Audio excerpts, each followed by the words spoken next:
Imagine a man carrying a few vegetables. Imagine a vegetable like a brinjal, which has got a hook-like thing, and a lot of other vegetables which could be having some kind of hook-like formation.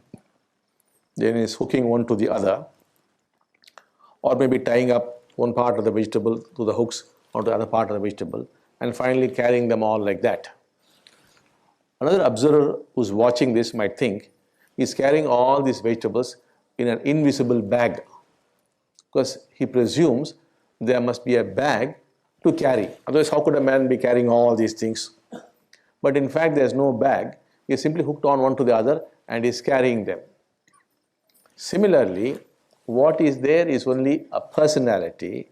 You imagine that there must be a person who could be having a personality, because you think he is the bag, the container, which would contain the personalities.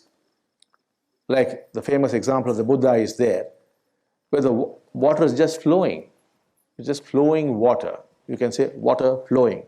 But slowly you build up the concept of the river, and then you ask the question, is there water flowing in the river? Water flowing only is the river. How could there be a river with the water is flowing? So you develop the concept of the river, that is the concept of the self or the person. Similarly here, you imagine that there must be a person who has these personalities. No, they are just personalities. So this could actually be seen. When you see this, the person goes away. He can go away only because he did not exist in the first place. If it were existing, how could it go away? We have thousands of people in whom there is no person. If there were a person, how could he have gone away? The person was never there. It was just an illusion.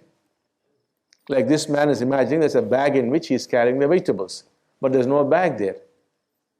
So he comes closer and says, oh, there's no bag. And the concept of the bag is gone.